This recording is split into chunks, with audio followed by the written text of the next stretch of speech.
Hello students, my name is VK Singh and you are watching SAV Solutions. So as I have promised for other subjects, today I am here with the chemistry first chapter for class 10 ICSC, that is periodic table and variations of periodic properties, physical and chemical.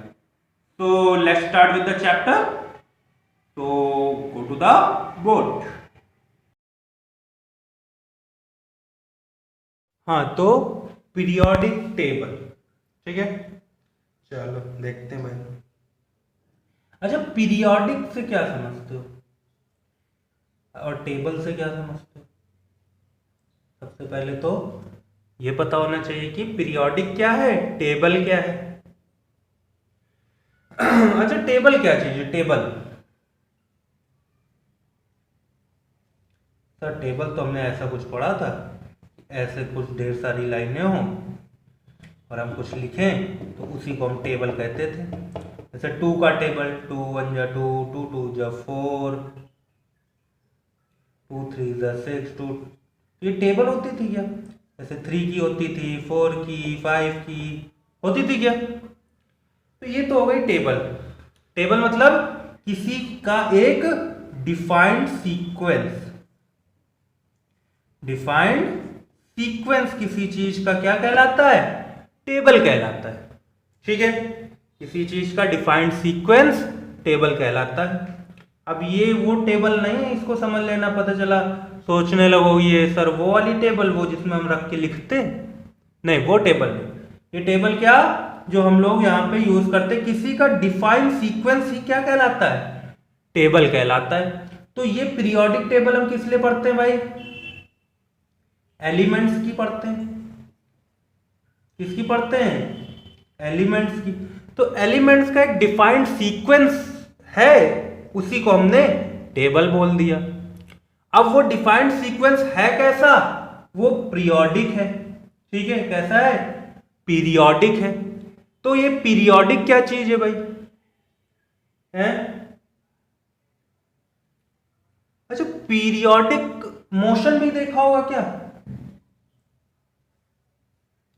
Periodic motion, ठीक है। Periodic motion क्या होता था? कोई नहीं, chemistry में physics भी पढ़ लो, वैसे भी आप लोगों की फिजिक्स भी मैं ही लेने वाला हूं। ठीक है, तो I will take your maths. ठीक है, मैथ्स का लेक्चर मिल गया होगा आई होप आपको। ठीक है, और ये केमिस्ट्री और फिर फिजिक्स। ठीक है, तीनों सब्जेक्ट मैं ही ले रहा हूं। क्लास 9 का भी सिलेबस है, क्लास 10 का भी है, बहुत जल्दी क्लास 11 का भी हो सकता है आ जाए। ठीक है, पर अभी पॉसिबिलिटी कम है 11th की, अभी 9 10th की ज्यादा है, क्योंकि अभी हम लोग यहीं से स्टार्ट कर रहे हैं। ओके चलो भाई, हाँ पीरियोडिक पे थे, भटक जाते हैं।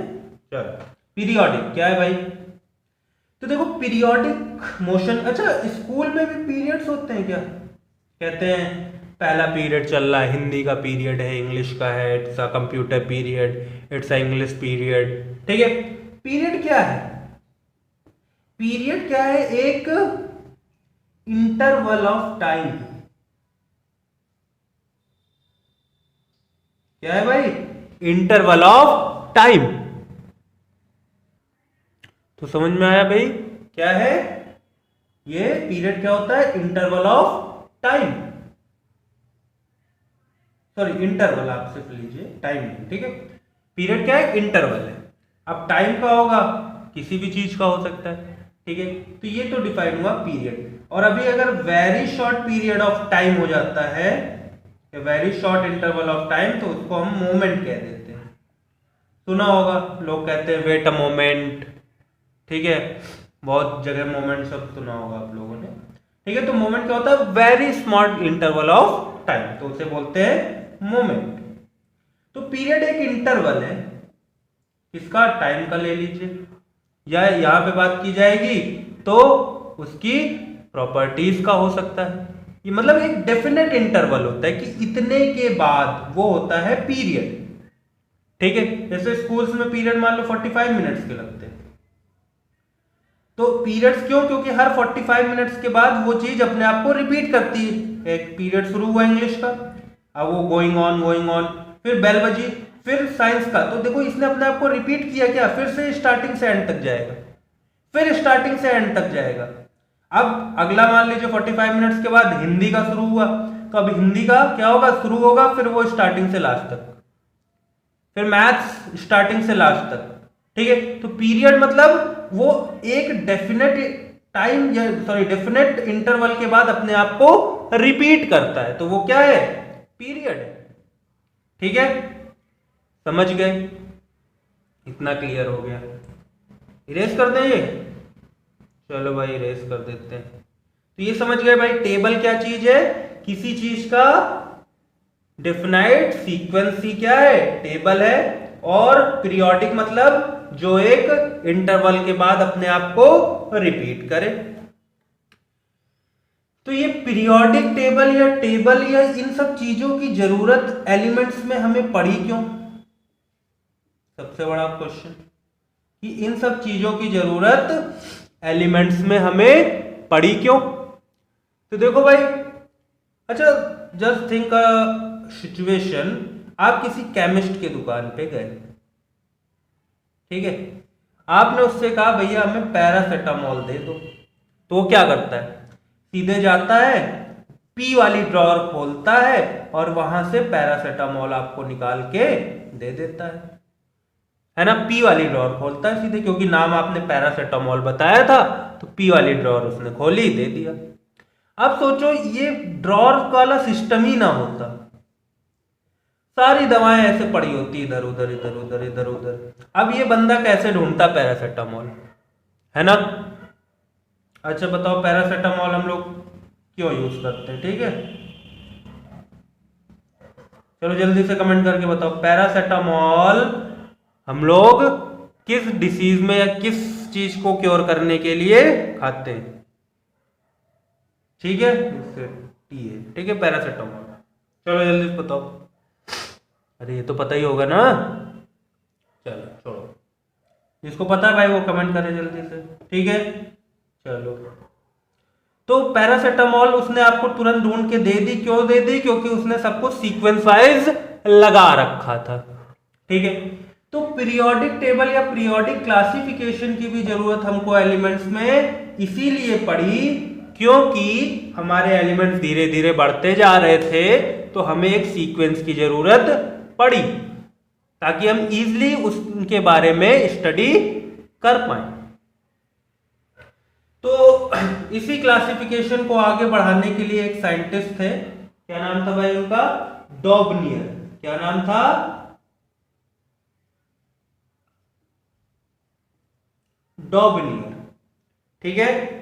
तो एक साइंटिस्ट थे डॉबनियर, इन्होंने क्या दिया, ट्रेड्स दिए, एलिमेंट को क्लासिफाई किया किसमें, ट्रेड्स में, ठीक है, इसमें क्लासिफाई किया ट्रेड्स में। ट्रेड्स का मतलब होता है ग्रुप ऑफ 3, क्या मतलब होता है ट्रेड्स का, ट्रेड्स की स्पेलिंग देख लो, TRIADS, ठीक है यार, कुछ लोग इसको ट्राइड्स भी बोलते हैं, ठीक है, तो जो आपकी इच्छा हो आप बोल सकते हो, क्योंकि ये प्रोनाउंसिएशन है, ठीक है। चलो, तो इन्होंने जो ट्राइड्स दिया उसका मतलब क्या होता है, ग्रुप ऑफ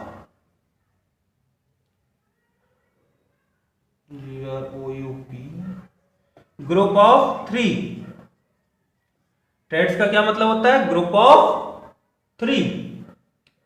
तो इन्होंने जो ट्रेड दिया था वो क्या दिया था, कि जो फर्स्ट एलिमेंट था, जो सेकेंड एलिमेंट था और जो थर्ड एलिमेंट, इसमें जो बीच वाले एलिमेंट का मास था वो पहले और दूसरे का एवरेज बोल लो, या क्या बोल सकते हैं भाई, बोल सकते हैं अर्थमेटिक मीन था। मगर ये रफली था, एग्जैक्टली नहीं था, कि एग्जैक्टली आप ऐसे मतलब अगर 2 का मास है, मान लेते हैं कि इसका मास था 5, इसका था मान लो 10.5, तो ये एग्जैक्टली 10.5 प्लस 5 15.5 बाई 2, मतलब ये हो गया आपका 7.25, नहीं सॉरी 7.75, तो ऐसा नहीं है एग्जैक्ट था, रफ फिगर में था, ठीक है, रफ फिगर में। चलो एक एग्जांपल ही लेके बता देते हैं इनका। इनका था एक एग्जांपल,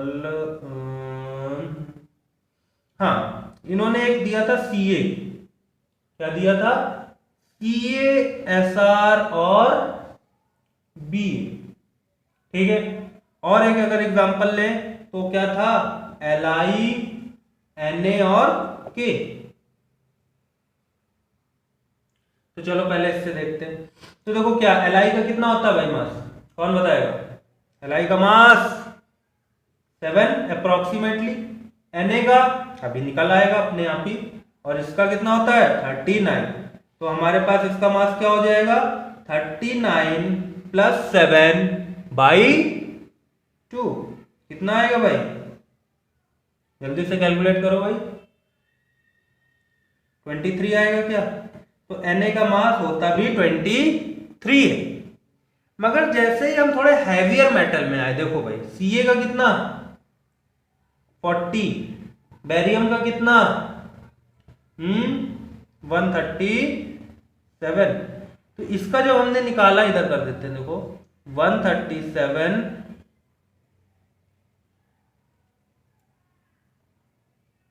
और 40 कितना होगा 177/2 करोगे तो कितना आएगा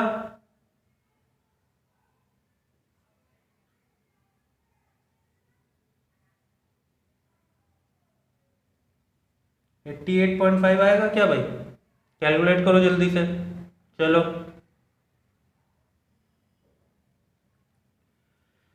तो इसका मास आना चाहिए था 88.5, पर हमने एसआर का मास कितना देखा, कितना होता है, एसआर का मास होता है 88। तो ये अप्रोक्सीमेटली इक्वल था किसके, उसके एवरेज वेट के।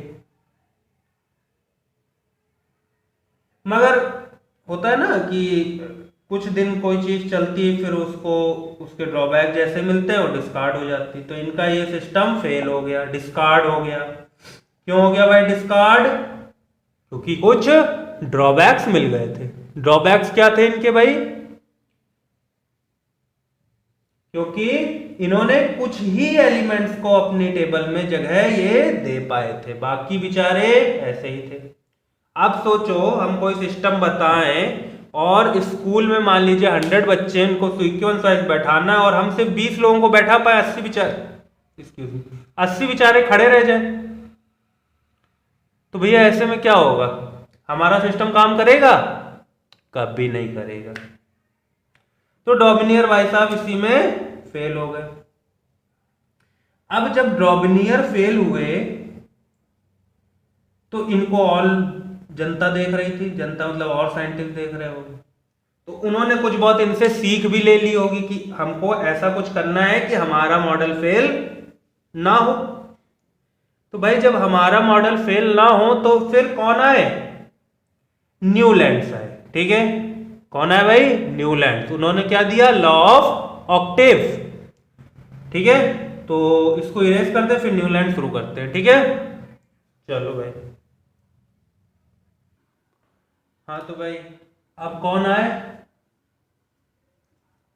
अब न्यूलैंड भाई साहब आए। इन्होंने क्या दे दिया, इन्होंने लॉ ऑफ ऑक्टेव दे दिया। क्या दिया, लॉ ऑफ ऑक्टेव।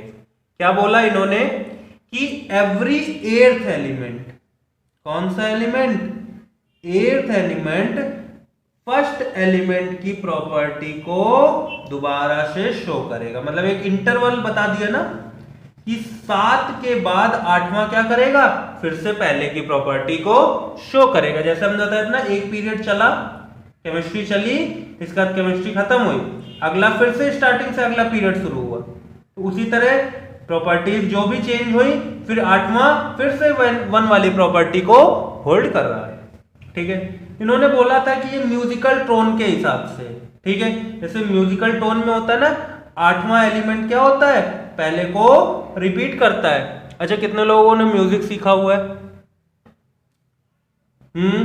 चलो कमेंट करके जरूर बताना। तो हम आज म्यूजिक तो पढ़ेंगे नहीं, हाँ, पर म्यूजिक का थोड़ा सा पढ़ लेते हैं। जैसे होता है ना, सा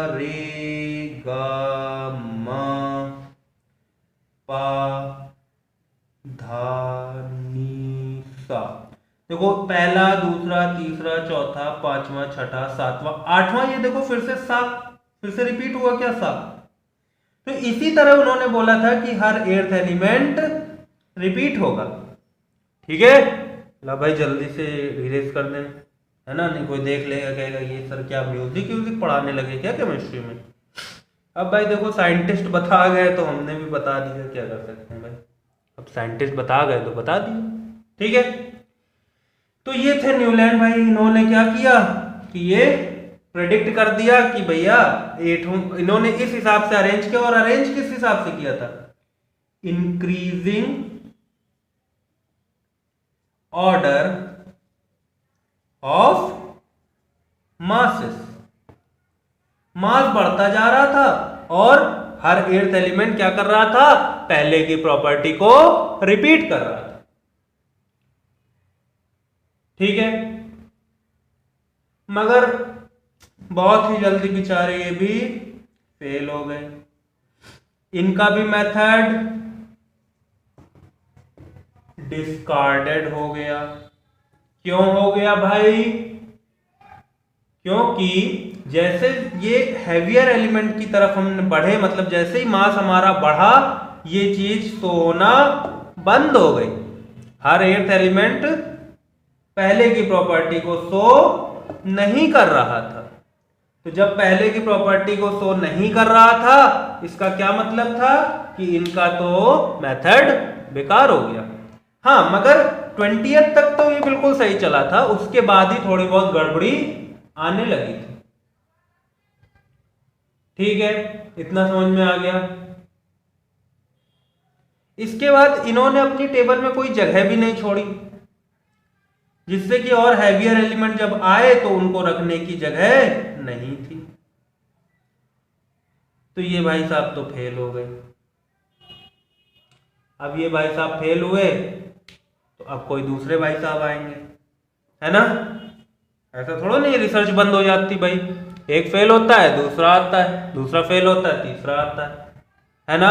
आप ढंग से नहीं पढ़ोगे तो आपको भी थोड़ी बहुत दिक्कत हो जाएगी, इन्होंने ढंग से रिसर्च नहीं की होगी तभी तो ज्यादा दिन नहीं चली, है ना। तो आपको भी पकड़ के चलना है, पढ़ाई को बिल्कुल पकड़ के। ठीक है, चलो, तो अगले साइंटिस्ट कौन आए भाई इनके बाद, इनके बाद आए हमारे मेंडलीव साहब।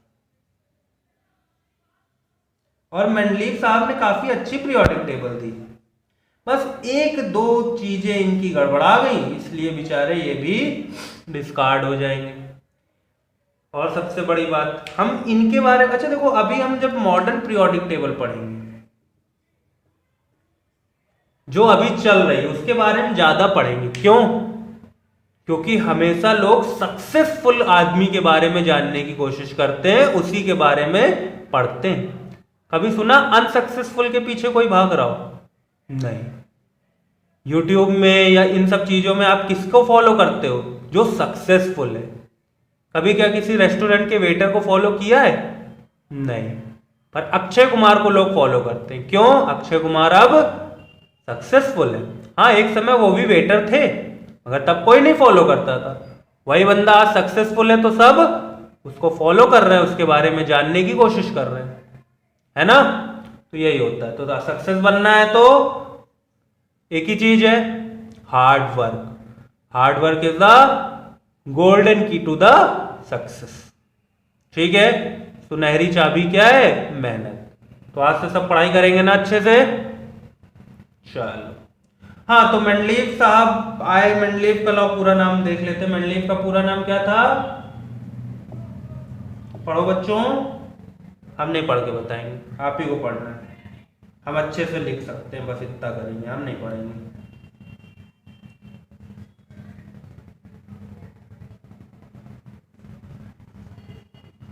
खुद ही पढ़ो, ठीक। और हम इसको इरेज भी करने जा रहे हैं, ठीक है। इरेज करके इनको जरा विस्तार से समझते हैं, ठीक है, कैसे, इन डिटेल्स, ओके। हाँ, तो मेंडलीव साहब, फुल फॉर्म तो आपको पता चल ही गया है, आपने पढ़ लिया, ठीक है।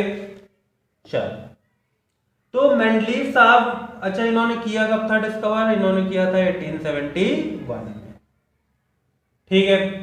और ये जो लेके आए थे, इन्होंने क्या लॉ दिया था? इन्होंने लॉ दिया था कि the physical and chemical property of an element are the periodic function of their mass. बस यहीं पे ये मात खाए थे, ठीक है। अभी देखेंगे ये कैसे मात खाए थे, ठीक है। तो भैया मेंडलीव का ये पीरियोडिक लॉ था, ठीक है। जल्दी से पढ़ लो एक बार आप लोग भी, ठीक है।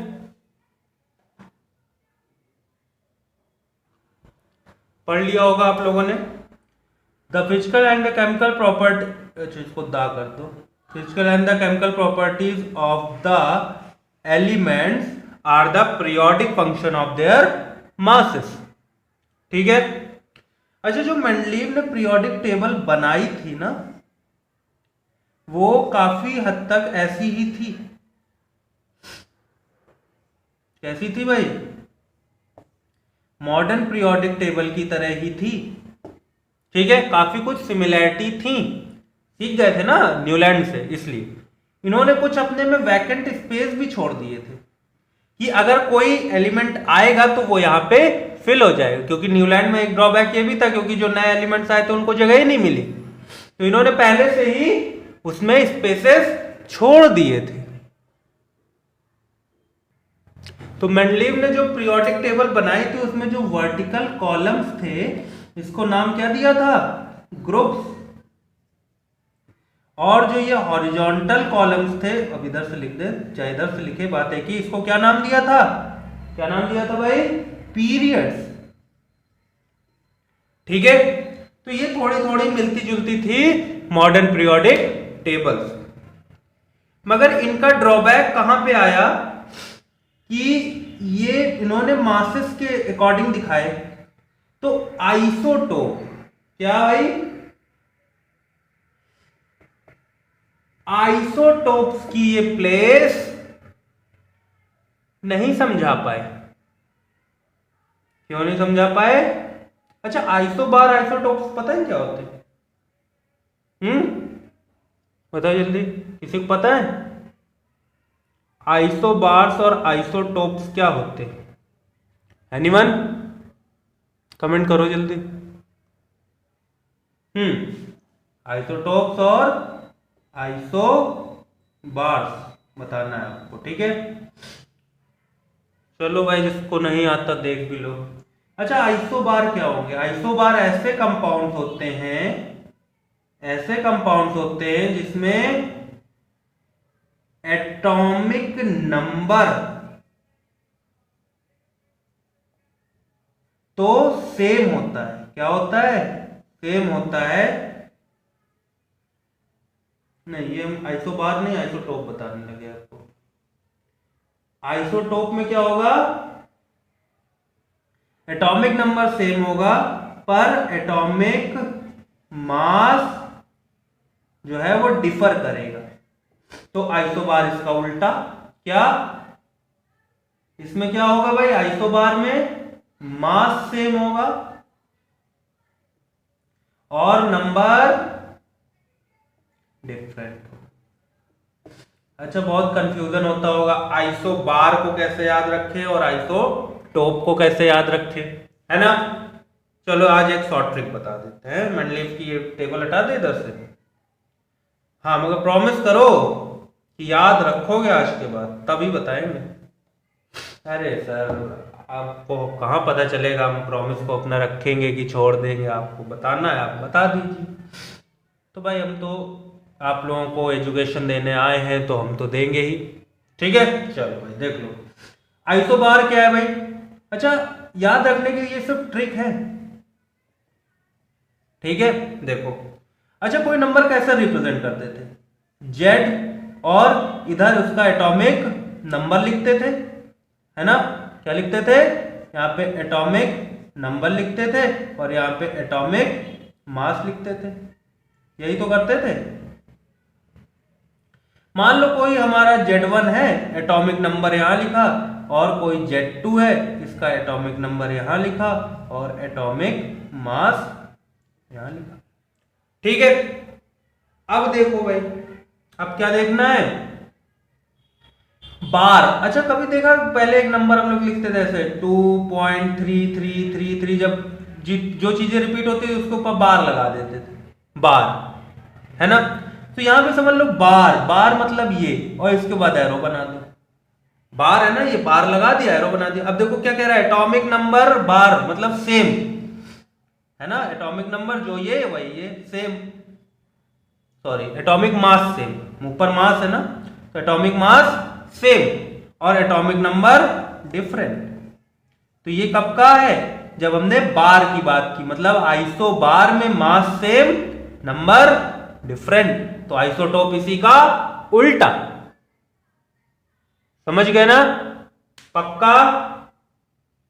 फिर से देख लो, आइसो बार, बार मतलब ऊपर एक बार मतलब एक लाइन खींचेंगे और मास ऊपर होता है, कोई भी नंबर, कोई भी जब एलिमेंट रिप्रेजेंट करते हैं तो ऊपर मास नीचे नंबर लिखते, तो ऊपर मास और मास क्या सेम, तो आइसो बार हो गया, नहीं तो आइसो टोप हो गया। अब ये सेम ये डिफरेंट, तो आइसोटोप उल्टा। इन्हीं दो में तो कंफ्यूजन है, आइसो बार और आइसोटोप। एक याद हो गया तो दूसरा अपने आप याद हो जाएगा।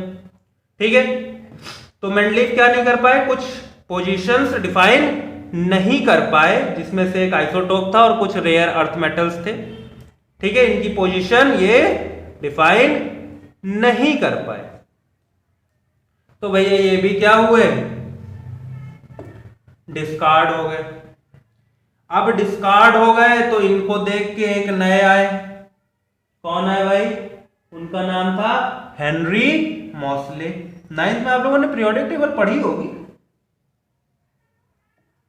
नहीं पढ़ी? तो इसके बाद आए हेनरी मॉसले और इन्होंने क्या दिया? Modern periodic table. ठीक है, तो इतना आज इंट्रोडक्शन में था।